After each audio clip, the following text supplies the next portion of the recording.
Palma. Oh, Oh, that's unfair, and Palma 7 points in the game. To Del Fuentes. wow. Delgado makes the shot and knocks it down. Malonia is open.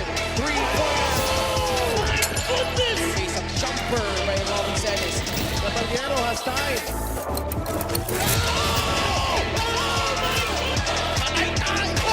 Just posterized by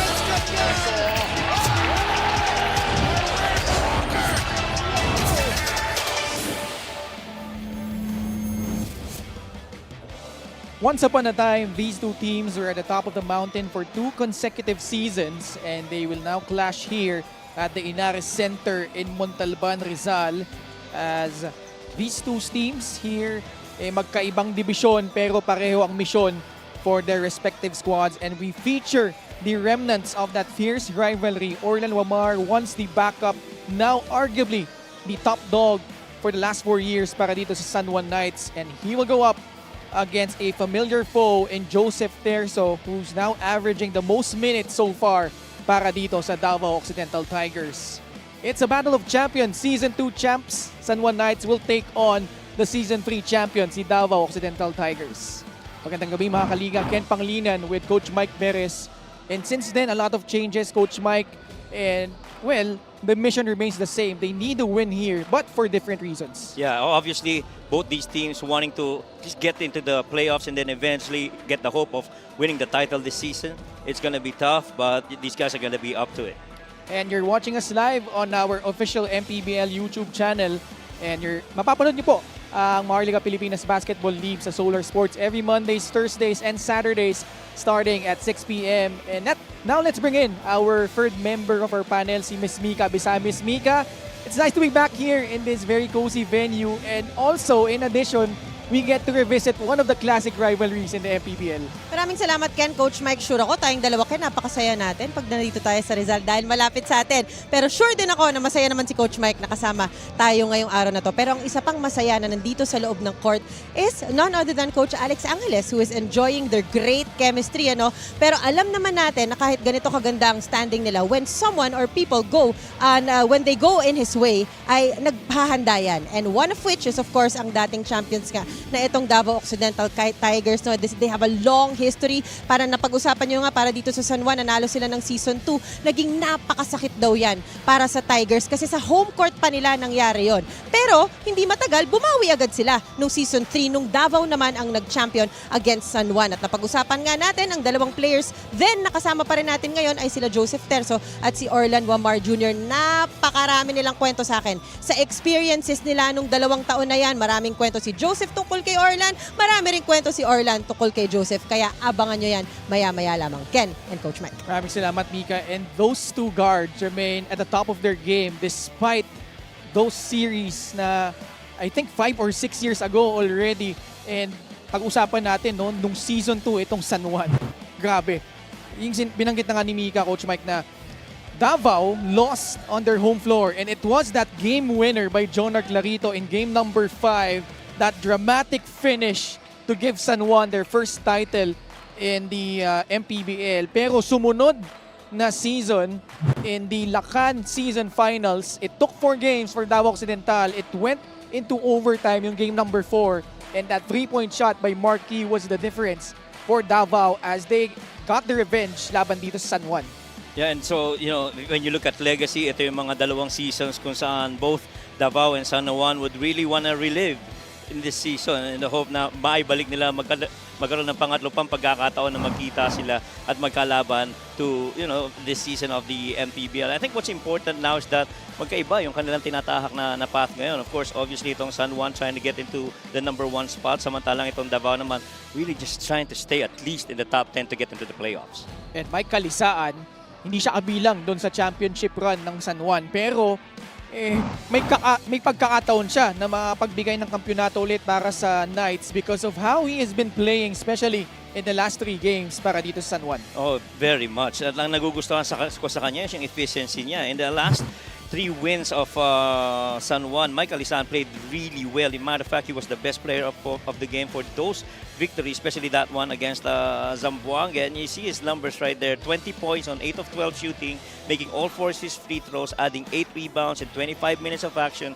I clearly remember 16 points in the first half on an 8 of 10 shooting, 80% efficiencies para dito kay Mike Alisan because of the feeds inside the paint, especially when he rolls. Actually averaging 21.7 points on 78.4% shooting from the field in the last 3 games for Mike Calisaan. On the other side of the fence, Keith Agomida is the leading scorer para dito sa Davao Occidental Tigers. And in their last game, despite the loss, produced really well, especially in the second half. Oh, pangatlong triple-double now of the season yan, and that lost against Ilagan. He had more than his usual share of attempts, increased his scoring output. He was just a point shy of his season high. He finished with 24 points on 8 of 19 shooting from the field, making 8 of his 14 charities, pulled down 11 rebounds, and dished out 3 assists. A double-double for Keith Agomida. But the other guys got to step up and help out, especially against a very strong team in the San Juan Knights. And a very intriguing matchup. Another North versus South showdown between San Juan and Davao Occidental. Punta na natin si Miguel Pere for the starters. Welcome to our second game between San Juan Knights and Davao Occidental Tigers. Live on the 2025 Manny Pacquiao's MPBL Season 7. Let's meet the starters. First, for the MPBL Season 2 champions, San Juan Knights. Starting at guard number 26, JC Culyar. Also at guard number 11, John Galinato. Forward number 0, Sean Jackson. Also at forward number 15, Arvin Gamboa. And at center number 17, Aldrich Ramos. The head coach for San Juan Knights is Alex Angeles. Assistant coaches, Jonathan Banal, Arvin Mangas, James Ongpin, Nat Gregorio, Paulo Gorospe, Jigs Guadamur, and PJ Maningan. Team managers, Jonas Mon. Team owner is Honorable Senator Jinggoy Estrada. Now for the MPBL Season 3 champions, Davao Occidental Tigers, Coco Life. Starting at forward number 30, John Sher Salubre. Also at forward number 48, Justin Alano. Playing center number 31, Perry Llagas. 2 guard number 29, Jeff Comia. And at 1 guard number 18, Joseph Terzo. The head coach for Davao is Arvin Bonlayon. Assistant coaches, Ronald Magtulis, Pancho Alfonso, Nonoy Bonlayon, Anthony Brodet, Amboy Agonoy, and Peter Santa Maria.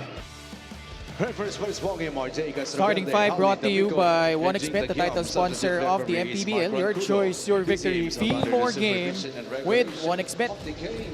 Sa panig ng San Juan, JC Culyar, John Galinato, Aldrich Ramos, Arvin Gamboa, and Sean Jackson. For Davao Occidental, it's Joseph Terzo, Jeff Comia, Pari Llagas, Justin Alano, and Janser Salubre. And Sean Jackson will be the one jumping it up against Justin Alano.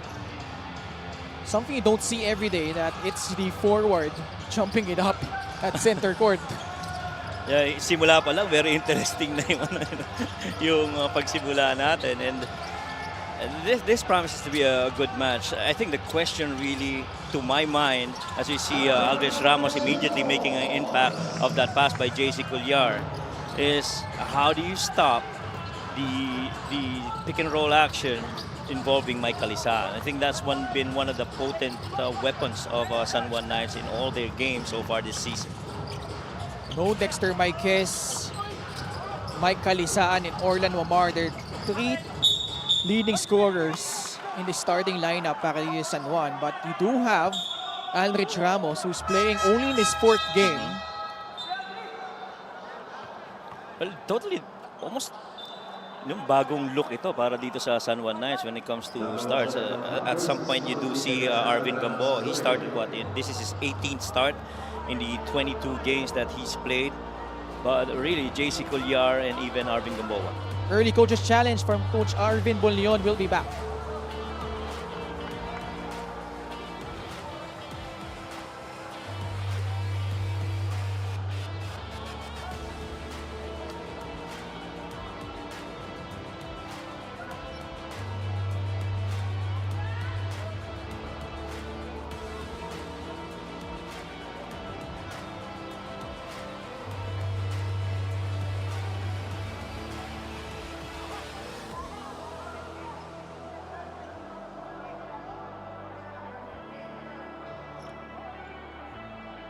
Upon review, the challenge was inconclusive.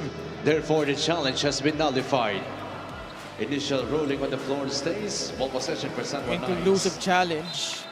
So they will just retain it. But possession will still go with the San Juan Knights. So just 39 seconds in, nag-challenge agad si Coach Arvin Bonleon. JC Culyar to Alrich Ramos. Gamboa guarded by Alano. Galinato steps into a free, no good. Sean Jackson the rebound. Galinato, the pass to the corner. Sean Jackson for free. And a 5-0 start for the San Juan Knights. Well, one of the more efficient teams in running offensive sets, itong San Juan Knights. That time, you know, they got the offensive rebound, run an empty ball screen, had that baseline drive by Galinato, but that drift though by Jackson underneath on that weak side corner, on that reversal, steal by Jackson. Look out, Sean Jackson will just lay it in. 5 straight points for Sean Jackson. Well, 5 quick ones for Sean. Roughly about 9 minutes per game and almost close to 4 per game. Ito kay Jackson. These two guys battled it out in the UAP. Parillagas from the University of the East. Aldrich Ramos naman for Far Eastern University. Two big men with different, you know, ways of playing. Aldrich pretty much has got a good look outside and pretty much a good feeder as well. Oh, Arvin Gamboa continues to impress us, Ken. Yung vast improvement niya, no? This season has been a pleasant surprise para dito sa San Juan Knights. He's actually, you know, one of the top guys when it comes to rebounds, but his activity also on the offensive end, just understanding reads right there. He got that ball off that corner hold by JC Culyar, one dribble, and chased that gap and split it and got it in. Way off on that free throw.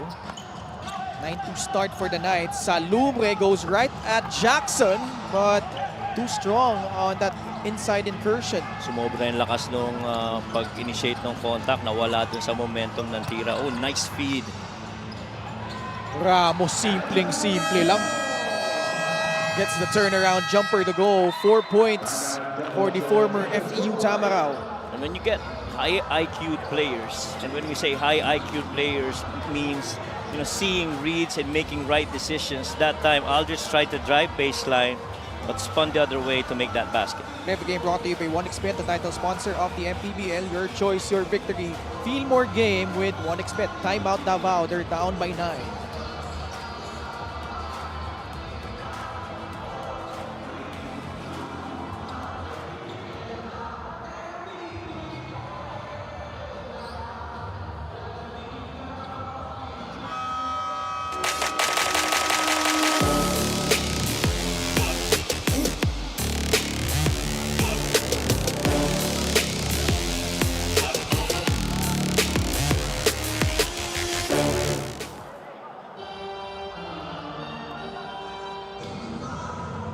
Special deal from OneXBet. Scan the QR code and claim your special offer. Let's check in with Ms. Mika Besamis. Hindi lang itong dalawang koponan na ito ang may history. Coach Arvin Bonleon talked about how he will never forget a duo that he handled as head coach for about 2 to 3 years in Liga ng Pilipinas. Alex Angeles and RB Mangahas.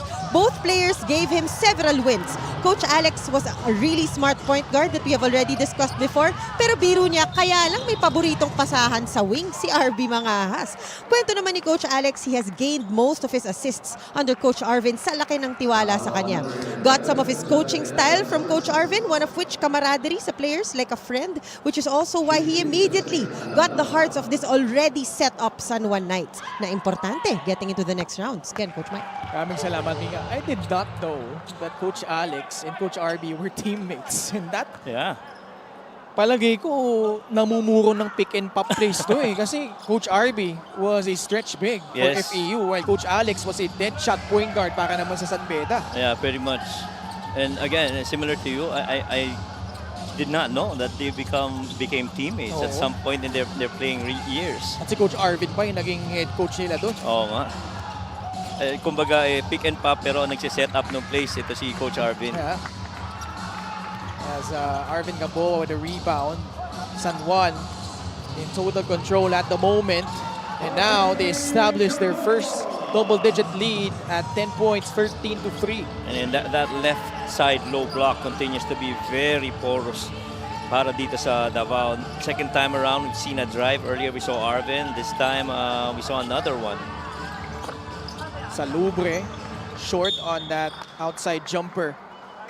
6.5 remaining in the first. San Juan taking it right to Davao Occidental at the moment. LGR is the official outfitter of the MPBL.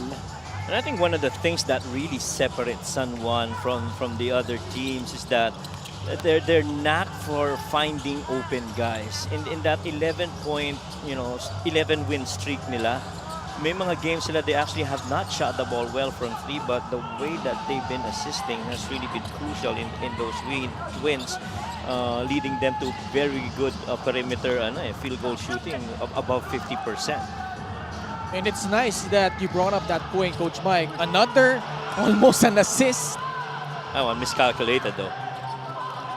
Again, LGR is the official outfitter of the MPBL. 13-3. 10-point lead. And going back to what you said about the number of assists. Dahil nung first 6 games ng San Juan, they only averaged 19.8 assists per ball game. But since then, they have really kicked it up a notch. 26.5 assists in the next 15. Oo. Totoo.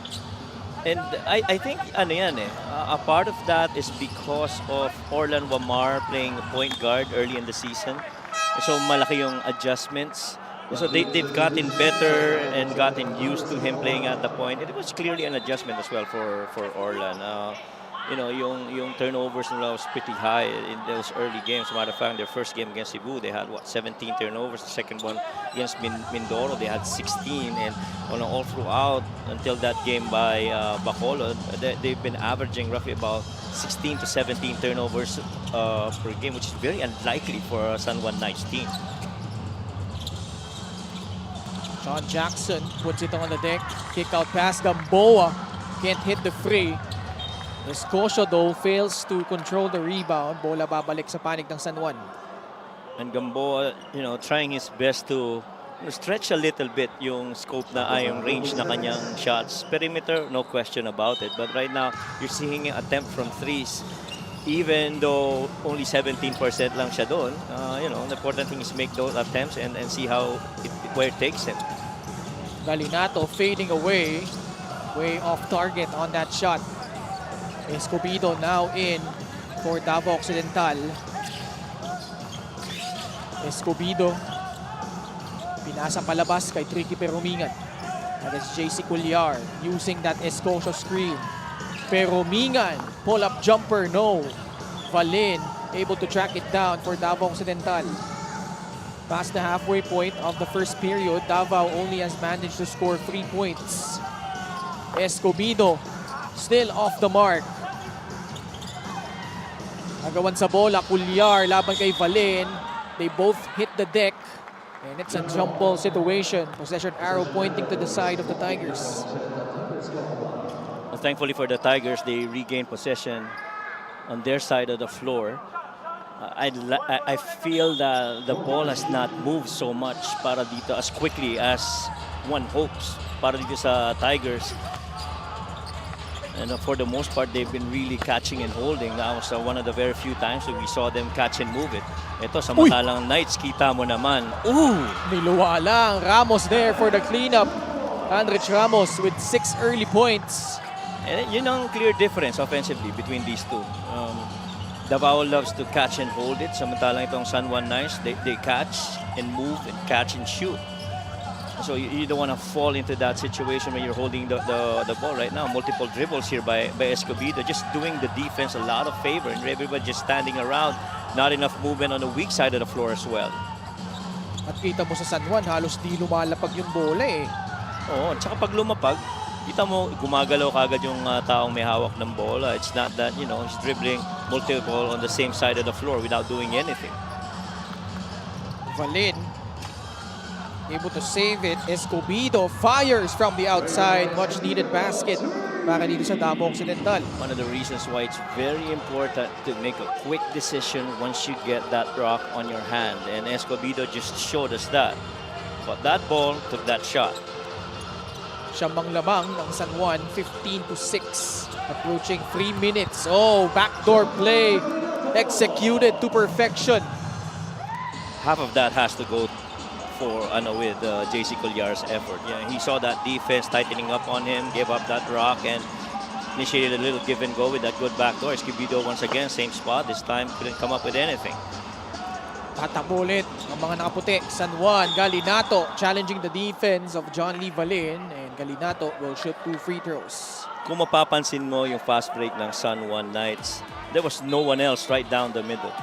This is the game brought to you by 1xBet, the title sponsor of the MPBL. Your choice, your victory. Feel more game with 1xBet. I'd like to correct myself. That's Galinato, not JC Collar, who gave up that ball earlier for that backdoor play. But still the same, really good decision making there by Galinato, understanding, you know, reads and making the right play. And our officials are reviewing this last foul whistled on John Lee Valin. By the way, our referees for this ball game, Jay Castroverde, Haleric Damicog, and Jing Tagyam. Fourth man is Mark Rancundo. Yeah, they might have a case right there. Sure looked like, nandun na nauna si Valin. Right. And he wasn't lunging towards the offensive player, which was that Galinato who drove in? Yeah, it was. So there might be an additional call here. Initial call was foul on John Lee Valin. Jay Castroverde going over to Miguel Pere. 17-6 ang ating talaan. San Juan abante ng 11 puntos. Battle of former champions. Upon review, foul on number 71, John Lee Valin is first. Unsportsmanlike foul on number 11, John Galinato for excessive hard contact. Ayun. Okay. Second foul on John Galinato. Agad naman nag-apologize si John Galinato. I think yung foul on Galinato was as he was going down on that layup attempt. Pero kasi merong merong recoil after he drove. Parang may wind no? No ill intent, obviously. Pero yun nga, it was hard excessive contact. Excessive hard contact criteria. That's why it was deemed an unsportsmanlike foul. 2 free throws missed by John Galinato. Something that Coach Senator Jinggoy Estrada is not fond of. And then, missed free throws. That's very rare. Galinato is a 90% free throw shooter for San Juan. And you wouldn't be expecting a couple of misses from him. 41% three-point shooter, 90% from the line. Nico Panganiban will troop in for San Juan. He will replace John Galinato. Dexter Marquez, first appearance, will also give Arvin Gamboa a breather. Orlan Wamar, Ron Denison, and Ken Villapando, now part of the bench mob ni Coach Alex Angeles. A steal, Wamar in transition. Only his 3rd game back. Wow. And a great recovery. Rejecting that shot was John Lee Valin. Active hands, active feet, getting to that shot attempt and blocking it without fouling. That was a 3 versus 2 to which Valin, got caught mid-air on that block. Steal by Raymart Escobedo. Davao Occidental behind by 11, behind the back dribble, pulling up Escobedo. That shot bouncing out. And off a loose ball, a foul whistled against John Lee Valin. So far, nothing really working on the side of Davao Occidental. Even the shot making has been much of a challenge para dito sa Davao. They're shooting only 16% from the field. 2 out of 13 compared to 8 of 16. Make that 8 of 17 after that Dexter Maiquez miss. Look at that defense. How they pack that paint and not allow any straight line drives para dito sa para dito sa Davao Tigers. 1 and done after that miss by Bonleon. Wamar, his 3-point shot will pop out. Davao Occidental trying to inch closer here. Bonleon, hand off to Tricky Perumingan. In trouble is Escocio against 3 white jerseys. Was able to will that one through, plus a foul. And he did will himself against the slew of defenders underneath. And Maiquez saying he got elbowed on the chin by Wawi Escocio on that high rip. The referee's not gonna look at this, and so Wawi's still gonna get this bonus free throw. Tinamaan kasi siya dun eh. Nung pumihit si Wawi Escocio. Wawi Escocio mintis yung kanyang free throw. He was the best player against Imus in that 23-point win. That was a crucial victory for them because if it gives them a higher quotient in the event na magkatabla sila. Meanwhile, Nico Panganiban with a baseline drive, they reverse. And a bonus free throw coming up after that foul whistled on Raymond Escobedo. Continuing to move and reading the defense well, and that baseline drive, no help at all. I felt that Jeff Comia could have, at least the very least challenged that under goal attempt by Nico Panganiban. I think he's just too crafty of a finisher around the cup. 11 ulit ang labang, 19-8. Bonleon puts it on the deck against Orlan Wamar. Off the glass and in. Meron mga minutong maganda rin talaga ang binibigay nito ni Bonleon para sa Davao Tigers. And pretty much those quality minutes helping out the Tigers as well. Jeff Comia, the spin, but the shot will not work. Villapando, nakabuelo. Pinasa palabas kay Panganiban. Wamar quickly to Dexter Maiquez at the elbow. Wamar fires another free. Still no go. And Ron Denison comes away with the offensive board. 30 seconds remaining. Maiquez, free throw line jumper, no good. Perumingan finally tracks it down for Davao. Not enough lane runners on open transition para dito sa Davao Tigers, which does the defense of the San Juan Knights a favor. It's easier for them to catch up, and Jeff Comia so far has not hit his stride.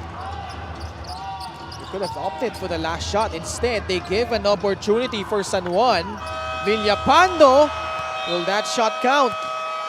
I'm gonna review this. It was pretty close. Fading away and able to bank it in. And missed that shot. Went for that rebound. Will he have enough time? Nope. No, I don't think so. Parang nasa kamay pa niya. Nasa kamay pa nga. Good effort though, but as expected, he wasn't able to get it off in time. But San Juan is clicking on all cylinders at the moment. A strong start to this one. And Davao Occidental has been having trouble dealing with the firepower nitong San Juan Knights. And even on the movement of the players inside the floor, as you see, quickly into transition, getting turnovers and very good execution, finding the right guy, making good reads. Arvin Gamboa got a couple early on, and the other guys just kept going at it. And Aldrich Ramos at one point with that spin away against that defense also helped out in giving San Juan this lead, a 9-point lead at the end of one.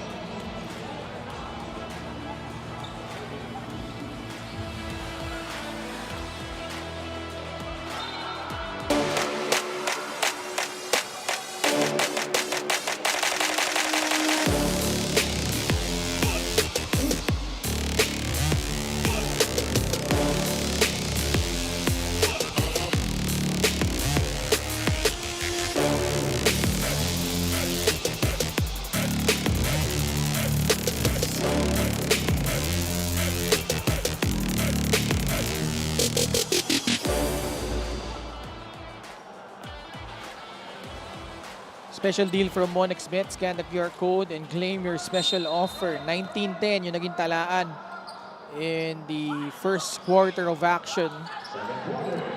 Dito na tayo sa ating pangalawang yugto. Ang ganda nung pasa ni Ken Villapando. Libre si Dexter Marquez. And he got fouled up top. And no wonder itong San Juan Knights have been, you know, in the top 10 when it comes to points in the paint, and because of those screen and roll actions. You've got really good finishers in Mike Alisaan and Mike Hess, let alone the other guys that's developed that roll action. I mean, if you're not feeding the roller, the ball handler is also able to finish right off the paint. Itong free throw na ito ay hatid sa atin ng Extreme Appliances, ang subok at kumpletong appliance brand ng Pilipinas. 2 for 2 at the line from Dexter Marquez. Escobedo is joined by Jeff Comia, Wawi Escosio, Tricky Perumingan, and Noel Bonleon. Bonleon lost the basketball. Panganiban quickly to Villapando. Great timing on that swipe by Jeff Comia. Escobedo sets his feet, fires, and swishes in a free. Wow. And Just, wow. Yun yung ayaw mo mangyari. Yeah. Off a made basket, you give up quickly a basket of San Juan in transition. And just moving that ball, there is really no time to relax para dito sa Davao Tigers because napakabilis magdesisyon. Tignan mo to, nanggaling sila sa fast break, tumira ng 3 points itong si Escobedo. 3-point shot brought to you by Extreme, your one-stop shop appliances. And right after that, as they celebrate, you know, the guy that Escobedo is defending leaks out and gets a transition basket the other way. No time to celebrate in transition against San Juan Knights. Nasayang tuloy yung 3-point shot ni Escobedo because Villapando able to complete a 3-point play. It's now 24-13, 11 points ulit ang kailangan na bully ng Davao Occidental. Bawi lang eh, no? Oo. Pero humingan. Ball intercepted by Villapando but fails to control it, and just in the nick of time, Wawi Escosio able to score. Iba talaga pag pinanganak ka na maganda yung reach mo. Ito mo naman si Villapando. Ang ganda ng pagkaka-deflect ng ball. Not everybody would have that length to deflect that shot, as we see Ron Dennison knocking down a corner 3. No hesitation on that shot. Tsaka San Juan Knights, they take the first shot that's available, eh, no? Yeah. Escobedo fails to finish. Villapando quickly to Marquez. Oh my. Wamar, corner triple, too strong. Has missed his 3 attempts from beyond the arc. Almost got the steal. Escosio, same spot, same result, off a gorgeous assist from Raymart Escobedo. So far, magandang pinapakita ng Tigers dito is at the very least, after a deflection, they try and recover and come up with a second chance opportunities and making them. Assist of the game brought to you by MonexBet, the title sponsor of the MPBL. Your choice, your victory. Feel more game with MonexBet. You know, kita mo yung smarts ni Orlan Wamar doon. He understood that that ball was running right side of the floor. There was a corner guy that was holding the 3, anticipated that pass, got that deflection. Pero ang ganda ng pagkaka-recover ni Escobedo. Timely feed din para dito kay Wawi Escosio. That's just poor defense if you're Davao. It was the inbounder that immediately got the basketball back and scoring, Ron Dennison. 29-17. Marillagas to Joseph Terzo. Another interception. San Juan really active with those hands. Ganda ng mga pasok sa passing lanes. And just understanding, you know, philosophies of play and applying the defensive stops against it. Comia in traffic, a little bit out of control. A second remaining, Alano. At may foul ba? Oo, laban kay I think that's on Parillagas, right? Yeah, that's on Pari. Well, he got into it as that there was a shot attempt by Justin Alano. They will review this one. Off a rebound yun eh, no? Yes. Davao Occidental just having all sorts of trouble not making, good with their shot attempts, not doing good on the free throws, having deficits on rebounds and assists, getting more turnovers. Pretty much almost every important stat kailangan masolusyonan, maging efficient itong Davao Tigers. And San Juan showing us why they are Ayun yung tulad. ang kumpare ng lahat. Si Pari Liagas na huling nanulak. Inusog eh. Oo. Di rebound ako nandyan kay. No, but he really is just trying to create space para makakuha siya ng pwesto sa rebound. 29-17. 12-point lead enjoyed by the Knights. Terzo almost had it. Panganiban launches a free. No good. Marquez to Wamar. Denison, top of the key free, no. And at the moment, San Juan just lording it over on the offensive glass. Already 7 offensive rebounds. Well, so far, if there's one stat na hindi maganda para dito sa San Juan, is 3-point shooting. They're only 2 out of 10 for merely 20%. Ang hindi maganda yung naging attempt ni Ron Denison na yung kanina. That shot was completely flat. San Juan, for all of their success in the seasons past, they're not really known to be a strong 3-point shooting team. Especially this season, they're in the bottom 10. Yeah, matter of fact, they're 31% in terms of 3-point makes. Roughly about 8 out of 24 attempts para dito sa San Juan. Salubre. Malunod na siya doon. Villapando tapping it out of bounds. And arguably one of the best 3-point shooters of all time in the MPBL, AC Soberano, now in for San Juan. Terzo. Challenge by Wamar, left it short. Wamar is leaking out, nobody covering him, and he lays it up and in. Pitch ahead, that's been the ploy so far para dito San Juan Knights. Every time they get a chance to pitch it ahead, they will pitch it. And the runners have been, very actively flying out after shot attempts. Here we go again. Much needed free from Jan Salubre.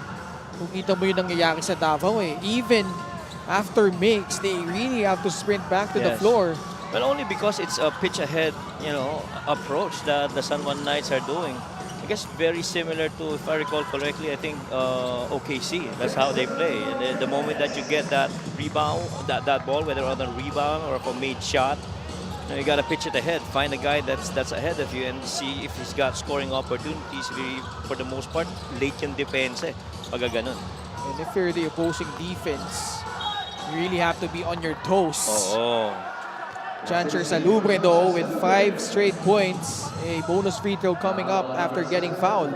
So far to see, Salubre has been the most consistent guy on the floor, making half of his shots. This time, despite the defense of Ron Denison, still able to create and make for Davao. One of their homegrown players, Jancher Salubre, only 25 years old. Coach Senator Jingo Estrada having a chat with Ron Denison. Salubre from Santa Maria, Davao Occidental. Played for University of Mindanao, Digos College. Diyan nang galing si PJ Simon, but in Davao City, sa UM. And remember, PJ Simon played briefly for Davao last year. Isa sa mga idolo pagdating sa paglalaro ng perimeter. No? Ganda ng footwork, ganda ng finish, stays in control. Ooh! Wow! Salubre with an acrobatic finish. And another bonus free throw coming up. So far, Salubre is the hottest hand here for the Davao Tigers. Fast break the game brought to you by Extreme X-Pop Personal Karaoke Speaker, Everyday Karaoke. This time, the San Juan Knights getting a dose of their own medicine.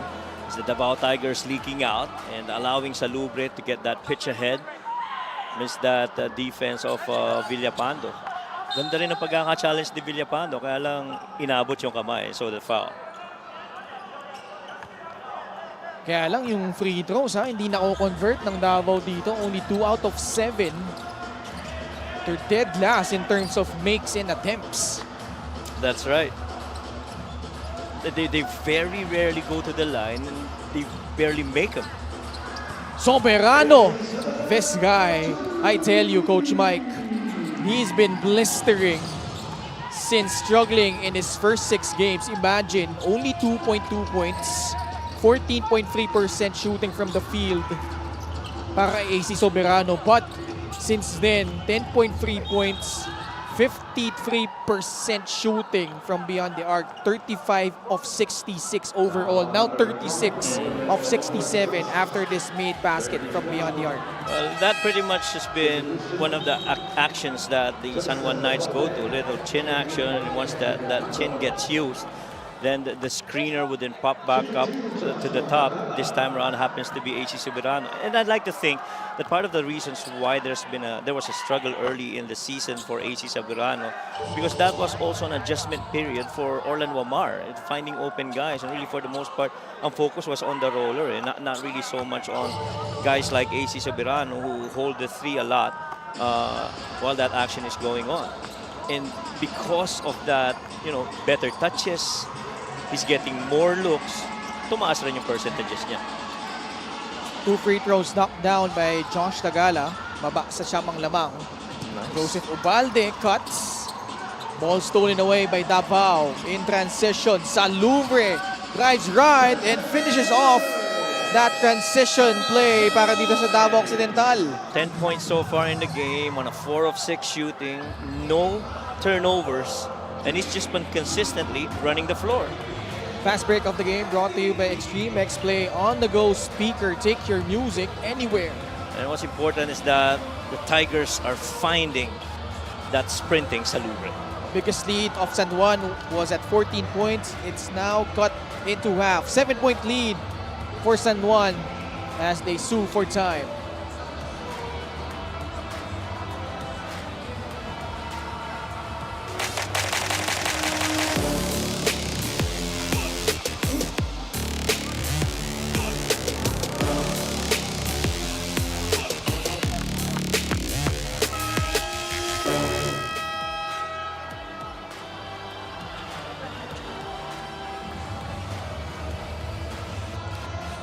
Harold Arboleda in street clothes for tonight. And they will certainly miss his services. Oh, Former Davao Occidental Tiger din ito, Alan Santos with Art de la Cruz. Art de Actually, la Cruz. pareho sila. Oh, pareho sila.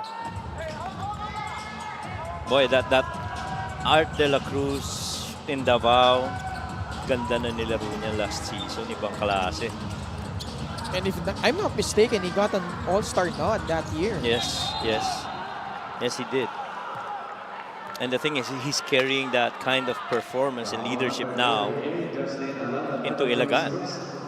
And let's check in with Miss Mika Bisamis. If you think about it, Orlan Mamar Jr. and Joseph Terzo have been opponents for almost 6 seasons already as Orlan joined San Juan in Season 2. As you mentioned, Ken, he wasn't the first option in that earlier seasons. Pero kwento ni Terzo, kita mo na sa mata niya na he meant business. Matter of time lang daw. True enough, he is here now as part of the elite. Sabi naman ni Orlan, deadly daw talaga itong si Terzo. He was a big problem to the backcourt of the Knights then. Davao lost Season 2 in Davao, as we mentioned. Terzo feels if he did better, they would have won in that series. Kaya naman buong off-season, pinaghandaan niya ang Season 3 at bumawi. Nice to look back. Ken, Coach Mike. Oo naman, grabe. These two, Orlan Wamar and Joseph Terzo, during those runs, Coach Mike, just to backtrack a bit, like binanggit ko, si Orlan Wamar, he was a backup to Mike Ayonayon, who is now with Abra. And ang dami kasing veterano dun eh. Sila Mac Cardona, John Wilson was part of that team. Sa Davao naman, Mark Yee was at the forefront of that squad together with Benny Robles. Bonbon Custodio was the lead guard for Davao Occidental back then. So silang dalawa, medyo reduced roles. But it's nice that Joseph Terzo, kahit pa early on, na-recognize na niya yung potential na meron si Orlan Wamar. And boy, Orlan turned out to be one of the, if not, the best point guards we have here in our league today. Yes. Ako, ang isa sa mga importante doon na, na-recognize at na-realize ni Terzo is apart from you know, Orlando Mara having that potential to be really good is his own, you know, commitment. Now, if I would have done better in that first series, we would have won. And so you come back the next season, try to prepare for it, and that's just, you know, acceptance of what you can do. As we see this run right here and that foul on Joem Sabandal. Now, speaking of Orlando Amar, you know, I got to cover him in some leagues, and you're right. In the San Juan team, he was pretty much coming off the bench, really a very young gun. Pero you could see in his eyes the want to be able to, you know, perform so much better than where he is. He felt like a very hungry cub that wants to learn from, you know, all those ahead of him. And if you have that kind of attitude to the game, this is what's going to happen. The Orlando Mar that we see right now that's leading the San Juan Knights. And coincidentally, those two guys are averaging the most minutes for their respective squads despite a lot of mileage.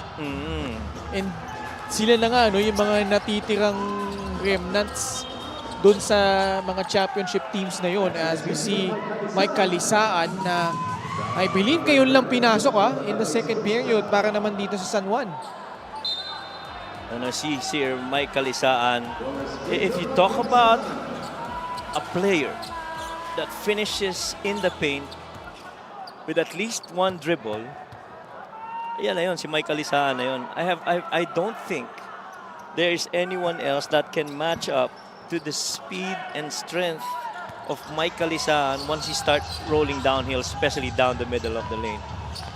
Mintis nga lang yung free throw, 3 minutes remaining in the second period. San Juan re-establishing an 11-point advantage. Escobedo though with his third free of the ball game.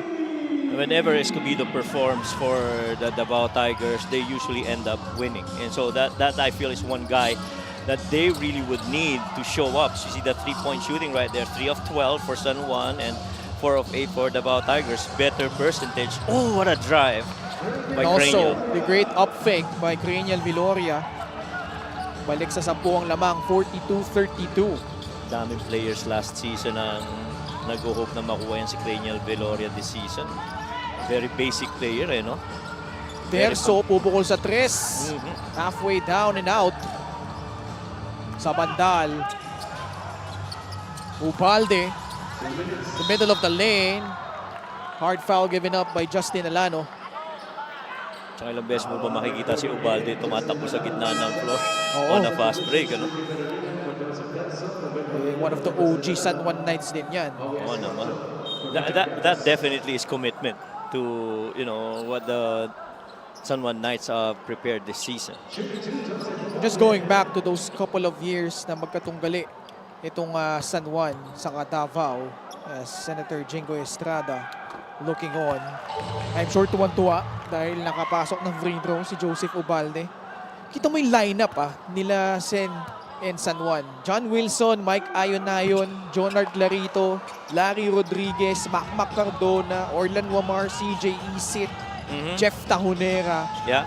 Going up against Mark Yee, Bonbon Custodio, Billy Ray Robles, Eman Calo, Joseph Terzo, and Bogs Raimundo as Escobedo is beginning to heat up here for Davao with a total of 12 points.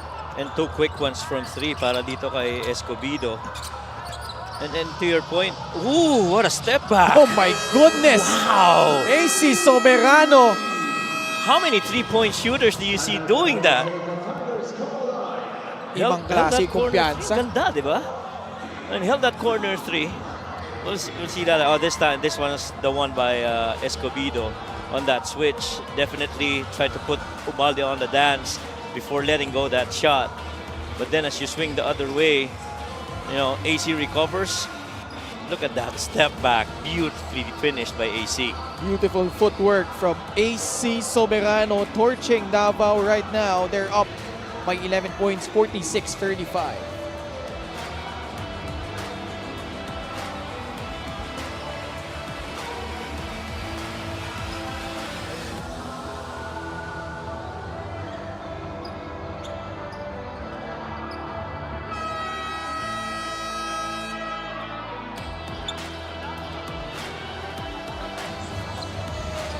Nagbabalik po ang Maharlika Pilipinas Basketball League, ang liga ng bawat Pilipino. At nandito po ulit tayo sa Inares Center in Montalban, Rizal. And if you're just nearby, it's really a nice venue to be at. Our 8th time this season. Yeah, one of the best venues we've had this season. At bagong gawa lang yan Oo. this year. And just in time for the 7th season of the MPBL. Tsaka luwag ng parking, no? Saka malamig, Maaliwalas, spacious, right. maaliwalas. That's right. Wow, Escosio mintis yung kanyang tira from mid-range. Sa bandal. Gets all the way to the cup. Those were two former Adamson Falcons going at it sa bandal and Peromingan. That's right. Had a chance of meeting sa Bandal very early in his playing days. Oh, Peromingan. Sinagot naman Man, with a 3-point shot. ibang klase na talaga yung mga 3-point shooters ngayon. No? Catching it on the move and making that shot attempt. Dati puro standstill eh. Yeah. And certainly, this guy, Soberano, one of the dead shots we have. He steps back for free. That time a miss. The shot looked good still. Kahit na mintes. Last shot here for the Tigers. This is an important possession to cut it to single digits if they score. Both teams in penalty. Escobedo for free. Knocks that one down. 5th three-pointer for Raymart Escobedo to beat the buzzer. Wow, Escobedo is 5 out of 6 from 3. Beautiful setup though by Jeff on that pitch back to that 3 by Escobedo. And that shot clearly will count. Raymart Escobedo, his production keeping Davao in it as they trail San Juan 7 points at the half, 48-41.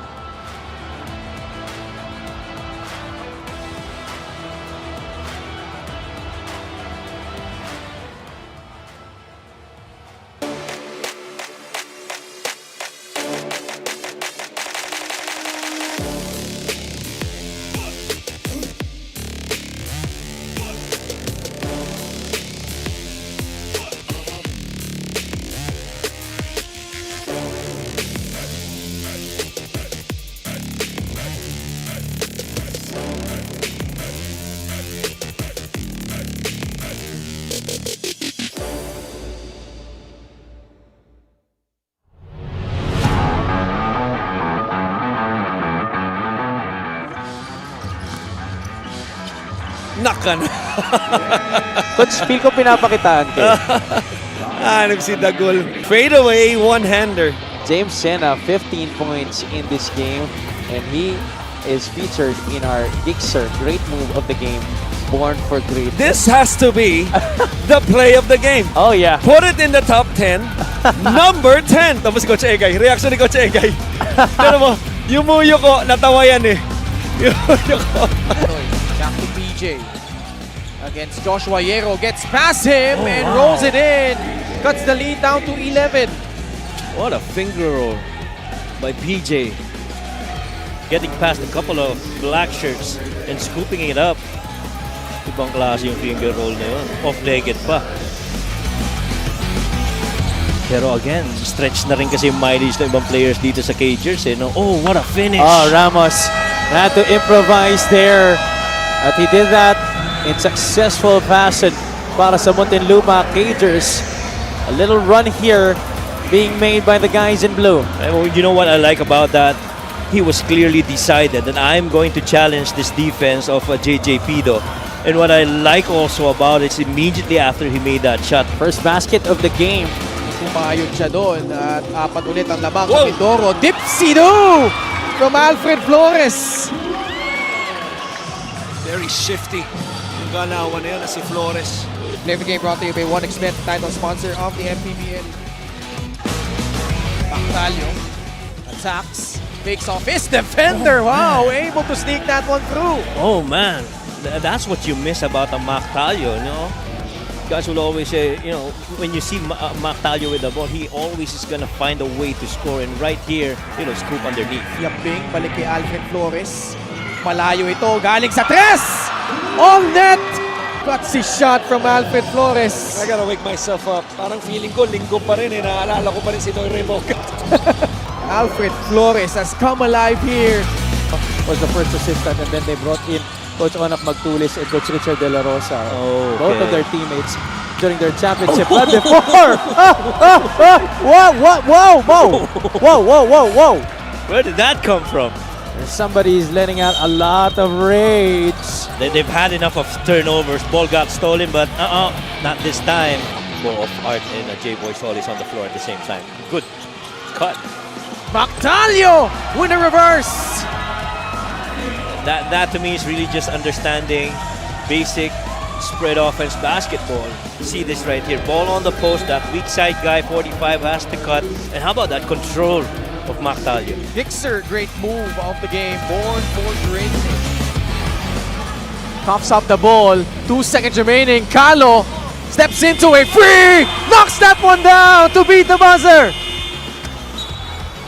What a night for Eman Calo.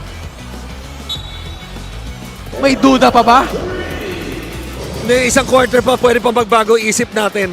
Pero sa quarter na ito, hindi magbabago ang isip natin that Eman Calo was definitely the best player. Parang wala lang Talagang umiling-iling pa. Highlights of the game brought to you by Masama pa yung Siplas, loob. the official hydration partner. Kani, left corner shot, no. What a Minus, rebound. climbing the ladder, puts it back in. And a foul whistle on Mindoro. Say it with your chest, Mr. Minus. After a beautiful play for the second chance, tulad nga nung sinabi mo, inakyat yung mataas na hagdanan. Hindi lang yun, umangat pa ng malakas. 3-point play pa ang kasama.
Back with us here at the Inares Center in Montalban, Rizal, as San Juan holding a 7-point advantage over Davao Occidental at the half, 48-41. And Coach Mike, San Juan got off to a blistering start behind John Jackson and Aldrich Ramos. And Davao, despite the fact that they have never led in this game, they were able to claw their way back at the tail end of the second quarter. Yeah, especially with a 31-point output in the second quarter. Finally outscoring in quarter scoring itong Davao, itong San Juan Knights. But you see the percentage right there, 48% and 40% shooting respectively for San Juan and Davao. A lot of it because of the assist of San Juan. They've been running the plays for open guys on the floor. A lot of those scores have really come from the paint, and 26 and 16 plus 10 para dyan sa San Juan. And you look at the help that they're getting off the bench. Yan, in my opinion, ang nakatulong dito sa Davao Tigers because you got 15 points from Escobedo and even Escocio added 6 off the bench para dito sa Tigers, helping them out, including yung mga 3-point makes nito ni Escobedo. What's impressive for San Juan, kalat-kalat yung scoring nila, no? 6 points each for AC and Aldrich Ramos. Sa Davao Occidental naman, Raymond Escobedo, buoyed by those 5 triples, has a total of 15 markers. Janser Salubre also came alive with 10 points in that second period. And it just shows you that itong San Juan Knights, they're not really, based on key players' performance. It's really, different guys getting into different actions of their set. And once you're free, expect you're gonna get that ball and you gotta make a good decision out of it. In fact, for San Juan, already 14 guys have scored for them. That's right. And it's only JC Colliar who has not scored yet in this game. And now he's on the floor. Salubre, teardrop will not drop. A second remaining, Alano no. Salubre there for the stick back. Just sticking with it. Staying in the paint, waiting for an opportunity to get that tip. And Salubre so far has been a guy that's contributed well alongside itong si Escobedo. John Galinato with Arvin Gamboa, JC Colliar, Sean Jackson, and Aldrich Ramos. Colliar, no. Liagas the rebound. Chance for Davao to inch closer. Comya, the spin, but right into Arvin Gamboa. Sean Jackson fires a pass. Galinato for free. Bouncing out. And Alano there to get the rebound. In transition now. Salubre. Wrap around, but can't get it to go. San Juan not pushing it ahead. Nobody's checking on Arvin. Sean Jackson hit a free earlier. Another miss. Aling dito sa San Juan Knights. Yeah, a couple of missed threes early here in the third quarter. But those are shots they will continue to take, especially if it's free. By the way, we haven't mentioned it, but Keith Agovida is not in uniform for today's game. So their leading scorer did not suit up. And it's been other guys who have picked up the slack. But they will run out of clock here. Shot clock violation laban dito sa Davao Occidental. That's just not, understanding the clock right there. There's a thought that there was still time, and so he gave it up. And you immediately see Coach Magtulis saying, "Take the shot. You gotta take the shot." Papa Ray, Reynel Ugnatan, also in street clothes. 5 lang ang lamang ng San Juan, ha? Kasama si Boss Jun Osman. Ito mabigat. Ramos laban kay Escocio. Colliar. The pass back inside. Ramos off the glass and in. Ano mabigat. Because Aldrich Ramos pretty much down there on the low block. Anywhere you put him can actually hurt you. Escocio drills in that jumper. Napakahalaga naman ito sa side ng Tigers na itong si Escocio. Maka-contribute din sa kanila. Maganda naman ang naitulong niya coming off the bench. He now has 8 points for their team in almost 10 minutes of action on the floor. Jackson was fouled on that drive. Play of the game brought to you by 1xBet, the title sponsor of the MPBL. Your choice, your victory. Feel more game with 1xBet. Started with the grenade pass, and then they two on the ball, and then he rolls. They helped by Jeff Comia on the weak side, came in late. And even if Jeff came in on time, I felt masyadong advantage dahil nasa ilalim na yung bola, and Aldrich is gonna have, you know, pretty much all the time that he needs to make those shots. Coach Jinggoy, Senator Jinggoy Estrada, not happy at the moment. Free throws have been putrid, to say the least, for San Juan. 7 out of 18. Shooting below 40%, that's not acceptable. Good tap by Galinato.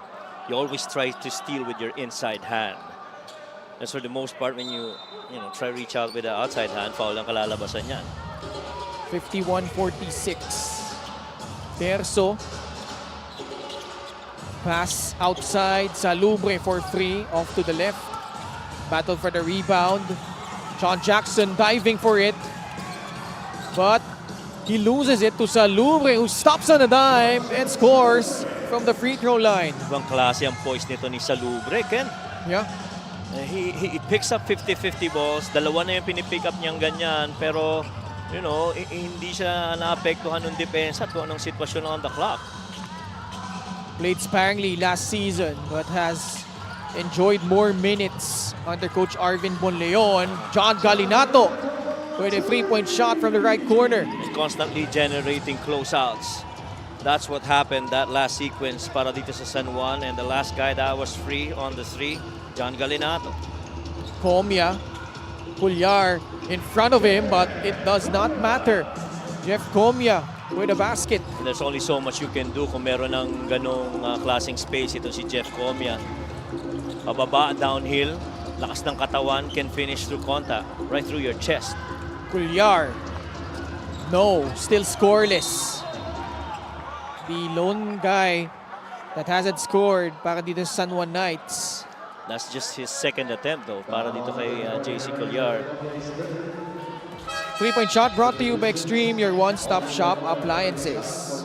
Well, 2 passes right there. First one coming from Jackson, gives it up to JC. JC is able to generate a closeout on that dribble attack and just left it off for John Galinato on that corner 3.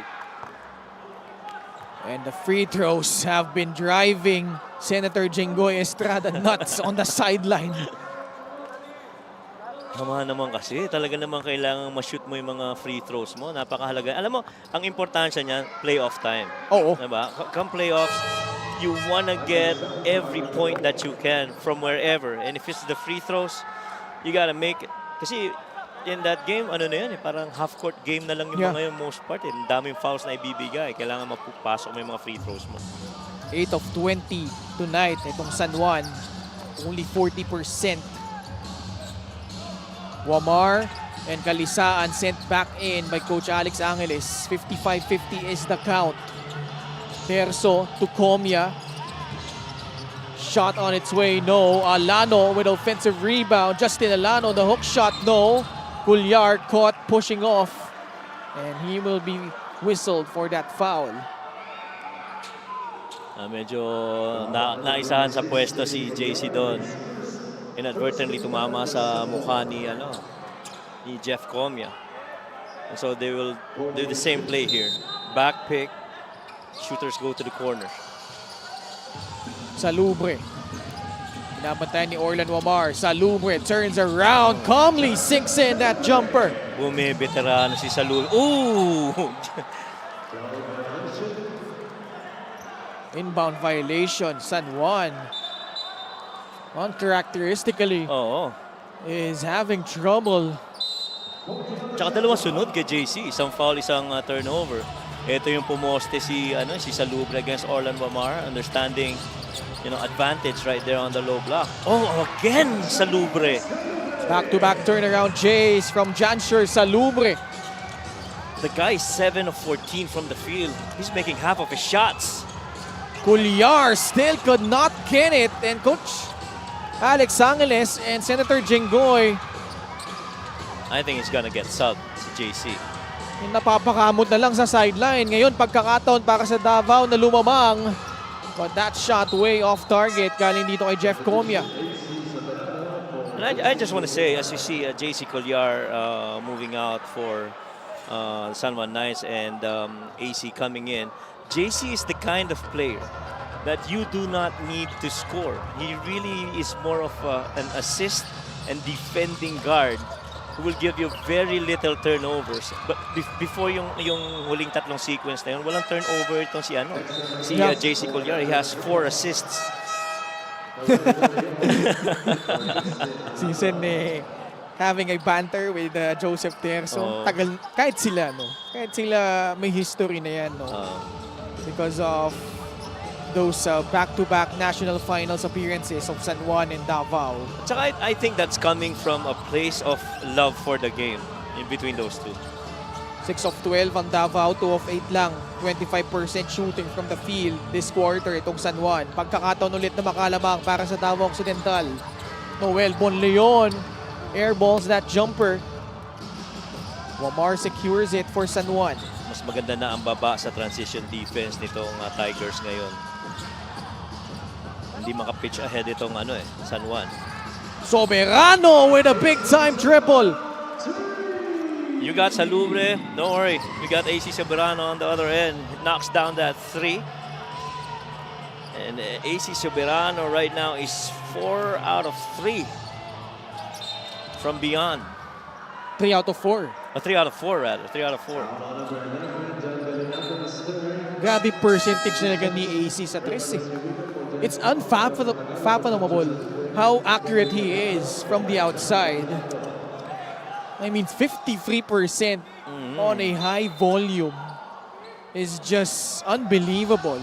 Look at this percentage from the field. 50% from the perimeter, 48% from 3, 90% from the free throw.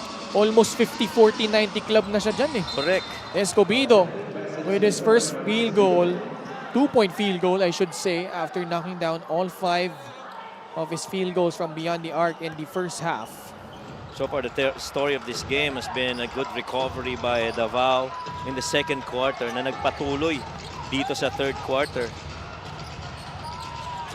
Soberano, this time good closeout by Joseph Terso. They pitch it inside, papunta kay Mike Calisan who scores plus a foul. Well, we have not seen so much of Mike Calisaan getting involved in, middle action pick and roll. At that time, yung high-low kita na kagad nila, you have to locate your advantage. And Escobedo guarding and fronting si Calisaan, definitely you're gonna go to that. At the end of the day, basketball is still a hunting game. You try to hunt where the advantage would be and you try and go with it. So hindi natin masyado nakikita si Coach Senator Jinggoy. Mintis na naman kasi yung free throw doon eh. Talagang hindi na niya alam kung anong gagawin eh. Dahil kahit sino nagmimintis talaga from the free throw line para dito sa San Juan. That's right. Bahaba ng nung ibang mga players sa free throws. Bonleon forcing the issue, turnover. Escobedo, libre-libre si Terso on the other side for 2 points. Hindi natin nakikita masyado sa San Juan yung mga empty pick and roll na nalilibre sila Mike. Sa kasi Calisaan eh. Steal na naman para dito sa Davao. Escobedo kicks it back out to Terso for the lead. No! Wamar the rebound. That's the right shot. Wamar quickly to Calisaan. And 2 free throws coming up for Mike. Mike Calisaan, only because there was a foul before he missed that shot, is still 2 out of 2 from the field. He's played, almost 9 minutes pa lang so far in this game. Very rarely has he gotten into action. Yung kanina, yung atake niya, diretso sa cup. Sumunod doon is yung lob sa kanya sa loob. Pero wala masyado ng pick and roll action nga na katulad ng nabanggit mo, Ken. Sa yung ball movement that we're so used to seeing, especially their last stretch. Man, Senator Jinggoy is livid. 8 of 22 from the free throw line. Special deal from 1xBet. Scan the QR code and claim your special offer. There's only one guy who's gone to the line multiple times for San Juan and made both, and that is Dexter Marquez. He's 2 out of 2. Everyone else has either split their free throw or made 1 out of 3 attempts. Sa palagay ko, alam na kung ano yung gagawin sa Ensayo. ensayo sa susunod. Oo. Ginagawa rin ba sa ano mga coach pagka mababa yung free throw niya? Kaya nga eh. Mintis yung tira sa labas ni Escobedo. Soberano steps into a free. It will roll out. Tagala got fouled from behind by Orlan Wamar. And Orlan Wamar trying to be sneaky from behind against Tagala. He tried to tap the ball away. Si Orlan Wamar tried to tap the ball away from Tagala, and Tagala didn't like it because he got pushed back by Orlan Wamar. Parang may ano eh. May slight nudge eh. Parang- After nagkatapikan sila eh. May inis ng konti. Oo, ano? di ba? Ramdam mo eh. Oo. Pero Mingan, baseline drive. The pass to Escobedo, wiggling through traffic. Now puts it up, puts it in! Now, I like the movement of the Tigers now. They're more intentional. The passes are crisper. The cuts are more sharp. Completely different from how they played in the first half. Remember, Davao is trying to protect their place for that last play-in spot. That number 10, Spain. number 10 in the South Division, Wamar and Tagala getting entangled again, but Davao Occidental is in penalty. Medyo nagkakainitan ng konti itong si Tagali at saka si Orlan Wamar.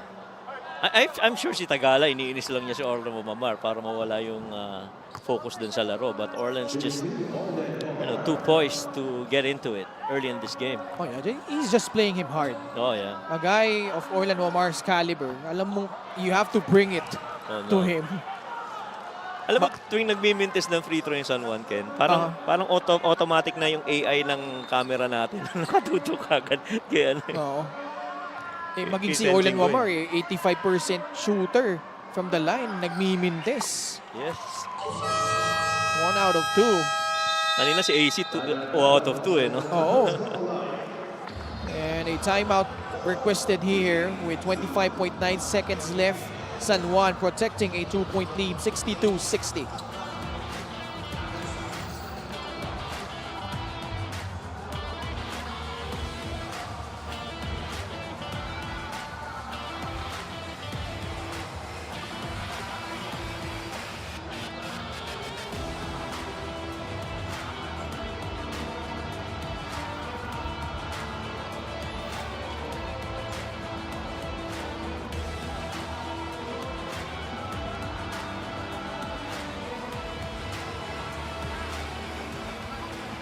Back with us here at the Inares Center in Montalban as we check out our Gixxer fan of the game, born for greatness. And fans are starting to troop here as Rizal, after this game, will be up against Ilagan. Magandang laban din yan, and we have a good turnout, and we're expecting more fans to flock in for our main game later on, the Rizal Centro Mall Golden Coolers. Fresh off an impressive victory against the Quezon Huskers, will take on the Ilagan Isabela Cowboys. Well, that's got to be a good one later. Last shot time for Davao Occidental. A chance to tie or take the lead on this possession. Bit of a wayward pass. Marquez almost got it. No, it's the timing of Marquez to get into that passing lane. Understood it was going to be an elbow entry pass for Pari. Tagala to Peromingan. Bola natapik at mapupunta na sa San Juan. Miscom between Escobedo and Peromingan. Peromingan was thinking handoff. Escobedo was thinking, fan away. And they turned that ball over. Missed opportunity for the Tigers. But an offensive foul, an illegal pick whistled against Mike Calisan. We gotta credit that to Tagala. Tagala refusing to get screened. Trying to make himself a little bit thinner Oh yeah. as he tried to go and stay with Orlan Wamar on ball. His defense has been superb here in the third. Josh Tagala. That's right. Still enough time. Escobedo was able to beat the buzzer earlier. Now he puts up a one-hander. Had a good line but left it short. And boy, what a quarter it was for the Davao Occidental Tigers. Highlights of the game brought to you by Sip Plus, the official hydration partner of the MPBL. Elevate your hydration. Second quarter in a row that the Davao Tigers have actually outscored itong San Juan Knights. And they've been consistently doing it with Salubre and Escobedo. AC Soberano tried to join in with 3 or 4 3-point shooting, but still yung continued aggressiveness and intentional basketball being displayed by the Tigers have allowed them to trail by only 2 at the end of 3.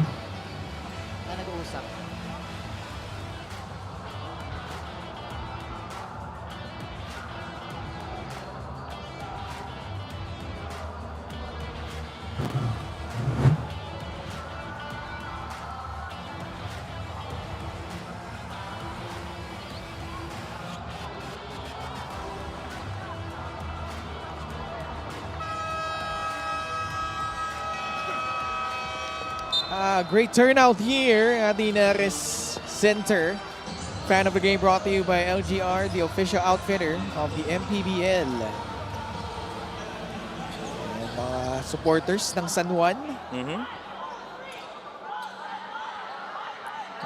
Kasalukuyan bagyang nahihirapan laban dito sa Davao.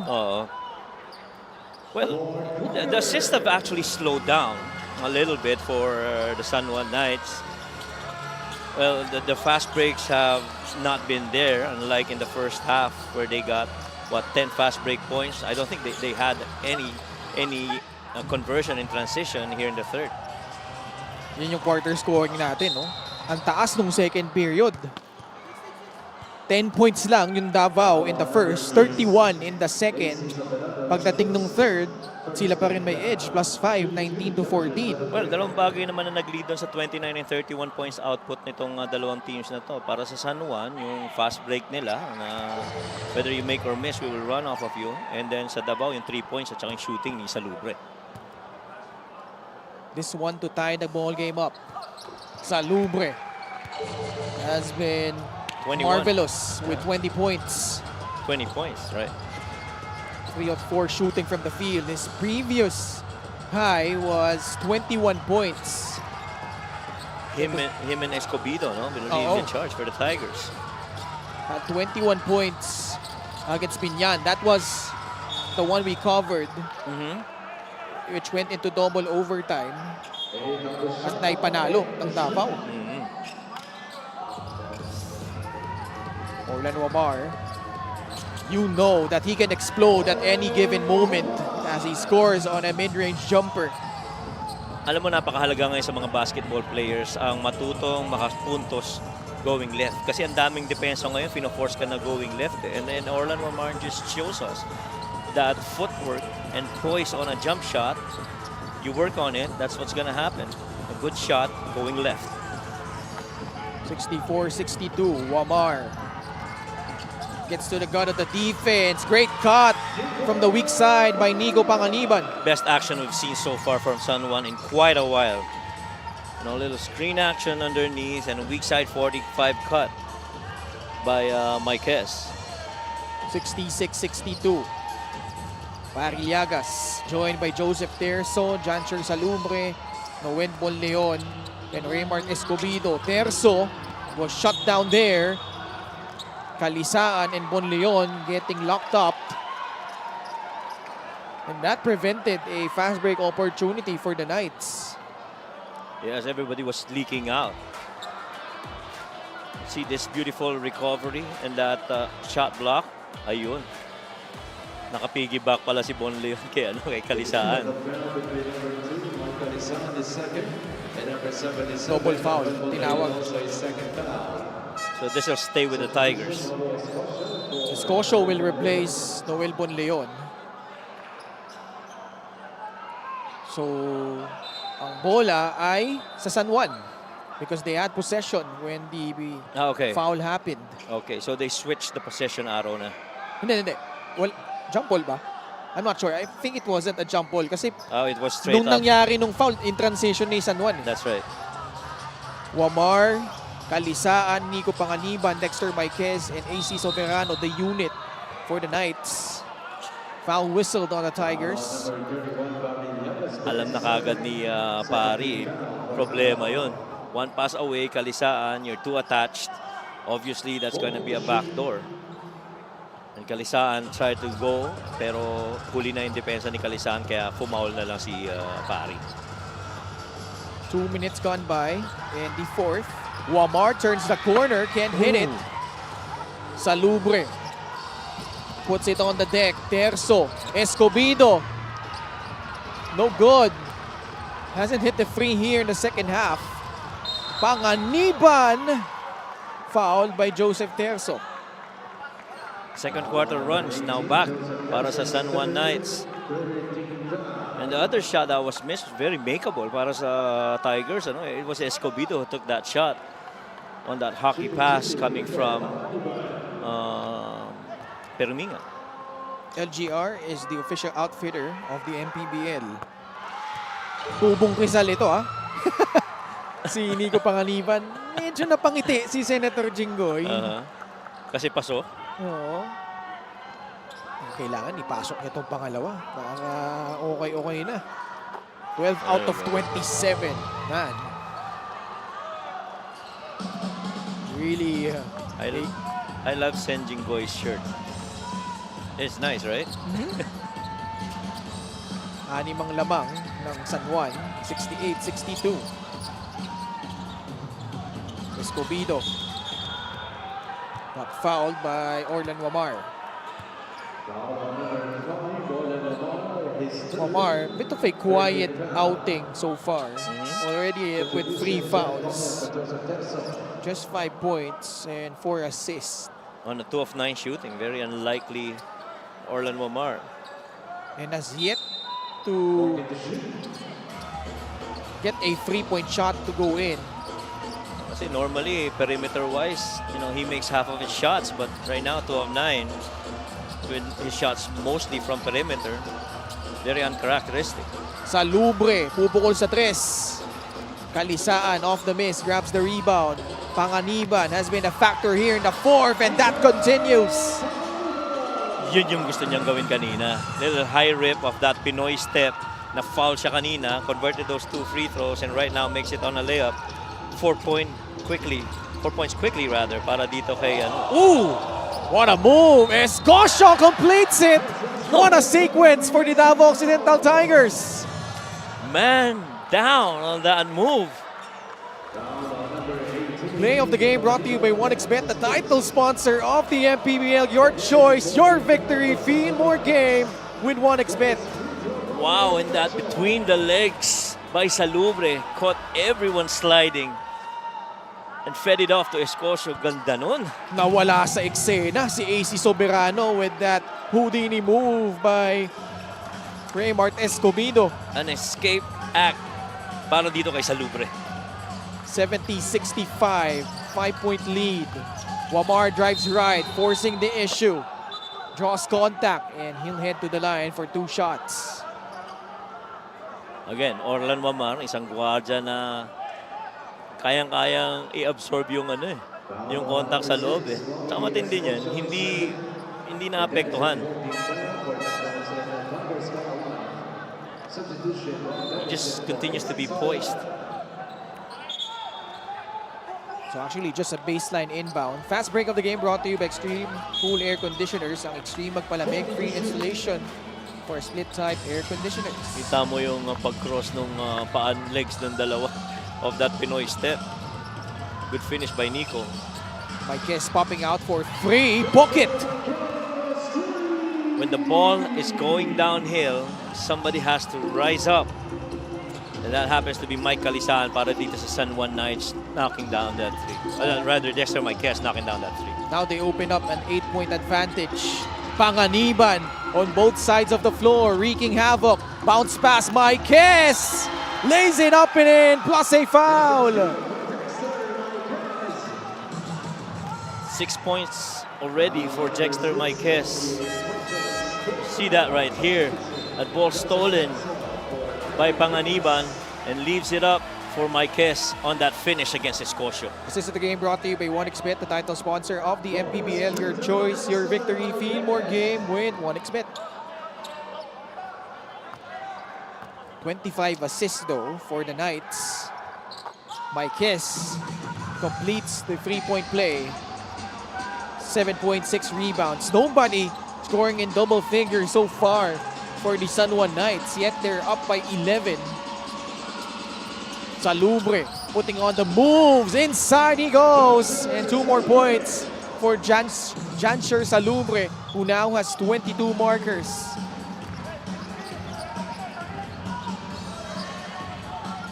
Wamar from downtown. It's good. Big time shot for Orlan Wamar. 79-67. Escomino, the shimmy. Gets that one to trickle in. 79-69. Marquez, skip pass. Denison free, 4-8 free. Knocks that one down. Another 3-point make for Ron Denison. He's 2 out of 4 from there. Every time that left corner 3. Bakers doesn't lead now for the Knights. Jeff Comia has struggled and that continues. Denison lobs it up. Kalisaan, the up fake. Gets it off the glass and in. And just like that, San Juan has re-established a 15-point advantage. Look at this pass. Skip pass papunta kay Ron Denison para sa 3. And then, the following play, it was Ron Denison setting up Mike Kalisaan inside. At kanina, 2 na lang yung lamang. Lumumulit sa 15 puntos. 84-69, timeout. Davao Occidental.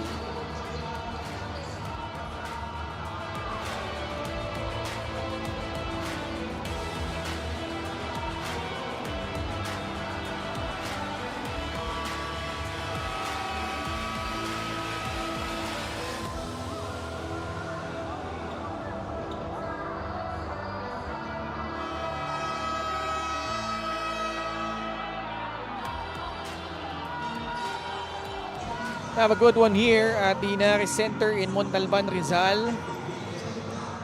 At kanina it was 62-60 na lang eh. Davao was knocking on the door on the San Juan Knights, but Nico Panganiban has been marvelous here for the Knights. Their next 3 games, August 16 Quezon, 22 Marikina, 29 Binyan ang kanilang mga kalaban. Napakahalaga para dito sa Knights na ipagpatuloy itong streak na to. They're actually gunning for their 12th straight win. After that loss to Nueva Ecija, it's all been wins. Plus 13 in this quarter ang San Juan. Well, only because they went back to playing team ball, no? Faster, with a lot of pace, and a lot of intentional plays para dito sa San Juan Knights, and even the Stars have started to perform. Orlan Wamar once again trying to attack that defense, this time against Terso. Both teams in penalty. Fourth foul whistled on Joseph Terso. Itong free throw na ito ay hatid sa atin ng Extreme Appliances, ang subok at kumpletong appliance brand ng Pilipinas. Wamar 6 in the first. Free throws, a major story. But mas okay naman na here in the fourth quarter. Itong San Juan. 10.6 assists for Orlan Wamar. This is now the biggest lead for the Knights at 17 points. Just like that. That's how good San Juan can flip the switch. And without anyone, you know, significantly leading in scoring. Balance eh, no? Yeah. Tagal bago meron naka-double figures. That's right. Para San Juan. Jansher Salubre with a career-high performance, 24 points. Coach Alex Angeles will not rest his laurels just yet. Up by a baker's dozen, 86-73. And we'll be back after the short break.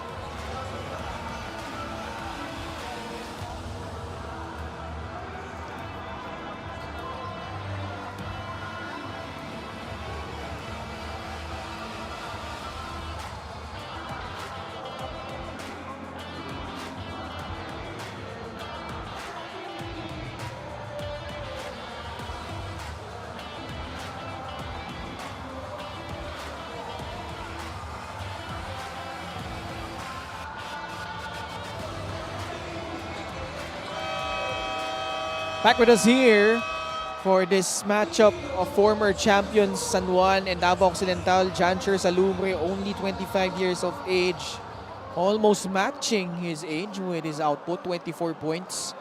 New career high para sa kanya, 10 of 18 shooting from the field, Coach Mike. Yun ang impressive yung 10 of 18 shooting, and he had a good run when he rarely had misses, especially here in the second half.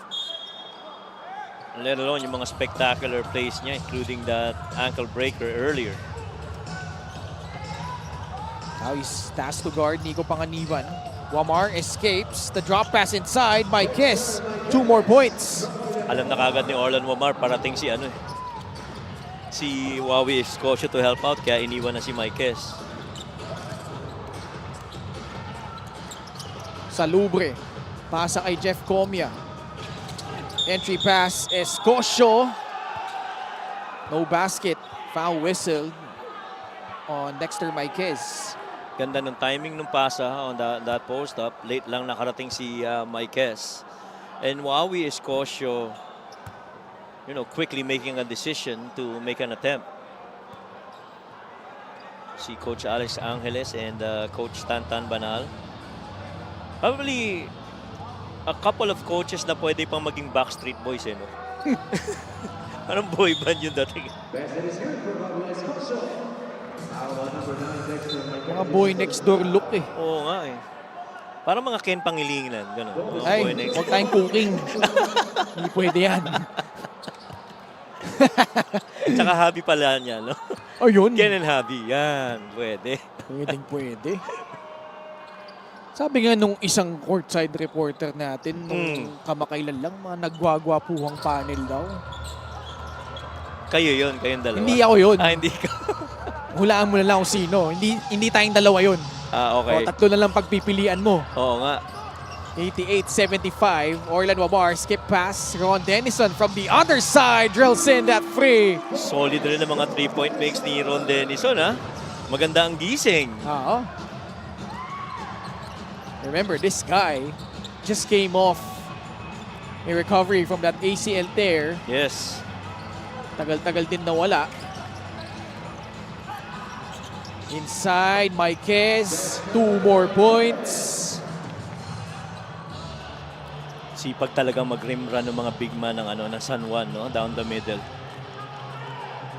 And when you look at the remaining games, apart from that August schedule ng San Juan, sa September, no? Pampanga, Sarangani, Gensan, and Abra. And boy, that very last game against Abra could very much determine who will end up at number 1 in the North. Yes. Oh, another one. This time he misses. Sa panig naman ng Davao Occidental, Coach Mike, as we see Orlan Omar sneak in for the basket. It's gonna be tough because Imos won earlier and Davao, they're about to drop this game. They will fall behind in the team standings in the South. And we have a timeout, 1 minute and 38 left. San Juan in cruise control, up by 18.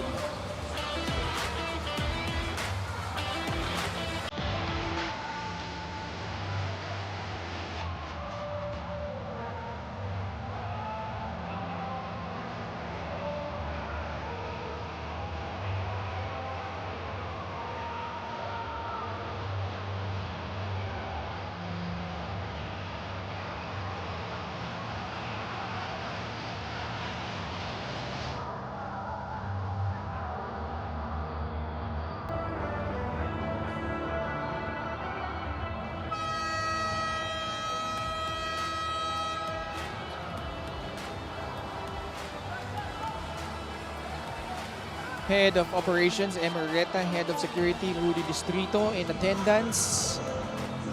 And the seats have been filling out nicely here at the Inares Center in Montalban, Rizal, in anticipation for our main attraction later. Rizal Centro Mall Golden Coolers going up against the Ilagan Isabela Cowboys. Gandang bakbakan yan mamaya. And now, when we look at Davao's schedule, after this one, ang mga kalaban nila ay Basilan. That's also gonna be a crucial matchup. Then Quezon City, Val City. Then pagdating ng September, mabibigat, no? Batangas City, Cebu, Pampanga, Manila, and Abra. Actually, feeling ko yung buwan ng September could really set up kung ano yung mga kalalabasan pagdating sa playoffs. Oh yeah. How it's gonna be set up because For sure. come October, November, we should be in the playoffs already. Escosio draws a foul. At doon mo na mararamdaman yung dapat na ipanalo natin yung mga ganitong games. Oh, yeah. Kung sana mas maganda yung standing natin and iba yung nakalaban natin.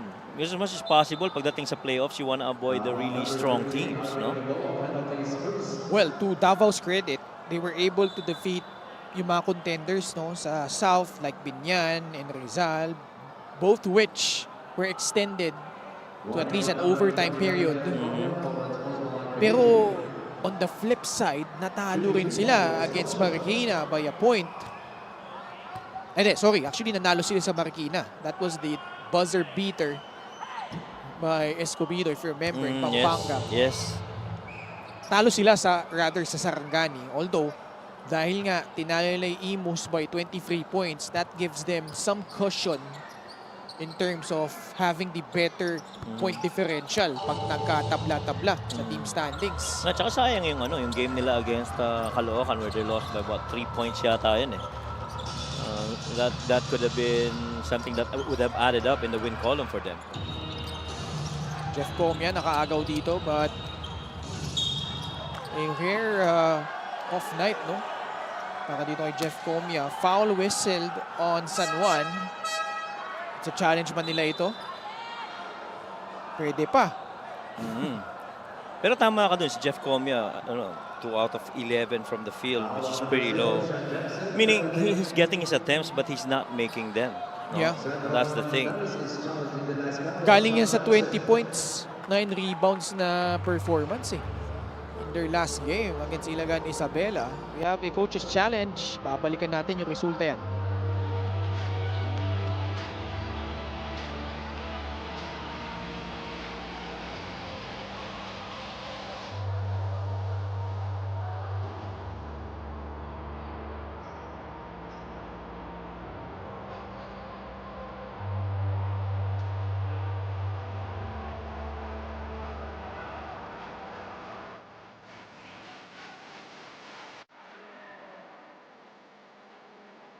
Upon review, the challenge was successful.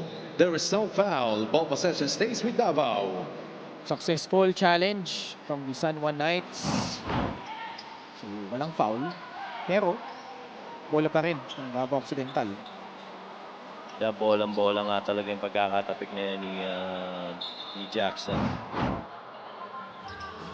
When you look at the history of these two teams, both of them actually have not missed the playoffs. Davao in their back-to-back seasons, in season 2 and 3, they are the only MPBL team to clinch the best division record in back-to-back seasons. Because if you remember, yung Pampanga, kahit back-to-back champions, hindi sila yung number 1 in the North last season. It was San Juan. Right. San Juan, on the flip side, at least division final sila lagi in 5 seasons. Season 2, 3, 4, 5, 6. It's either the North Division Finals, nagtatapos yung season nila, or the National Finals back in Season 2 and 3.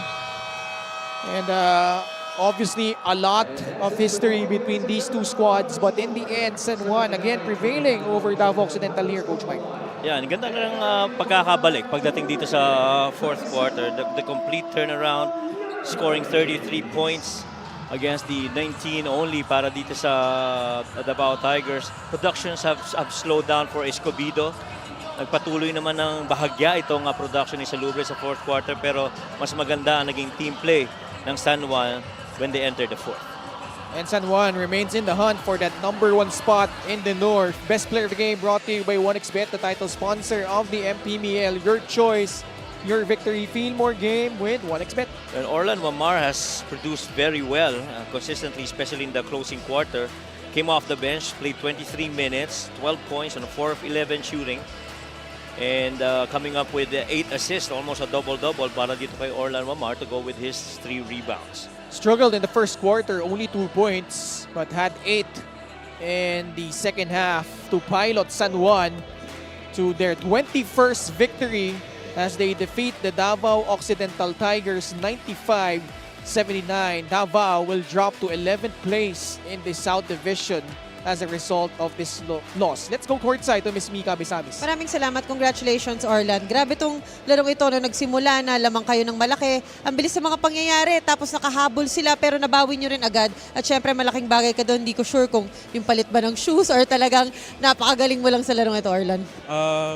Focus lang kami sa game. So parang nag-usap-usap kami na hindi po pwede yung ganong intensity namin kasi alam natin patapos na yung elimination, so kailangan namin go hard papunta dun sa elimination.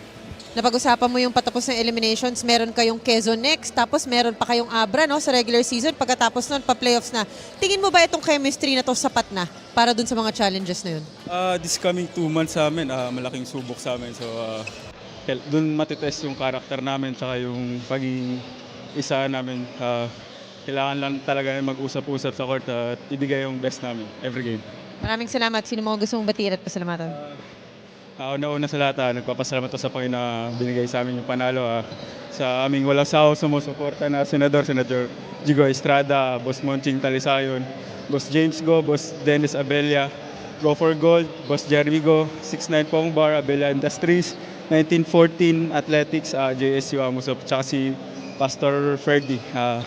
Pinabati ko yung parents ko na nasa Bohol ngayon, papa ko, mama ko, yung kapatid ko, yung mga family ko, lolo at lola ko sa Cebu, Coach Julius, yung fiancé ko na walang sawang sumusuporta sa akin, si tita nanonood din live, si tito, si Lolo Boy, si Lola Belen, sino ba ba? Yun lang siguro. Maraming salamat, Orlan Wamar Jr. This best play of the game is brought to you by 1xBet, the title sponsor of the MPBL. 1xBet, your choice, your victory. Feel more game with 1xBet. Get in, Coach Mike. Maraming salamat, Mika. And itong San Juan, 21-1, now #1 in the North. Up next, another team in the North Division looks to get a important road win. Ilagan Isabela going up against Rizal. Keep it here on the Maharlika Pilipinas Basketball League, ang liga ng bawat Pilipino.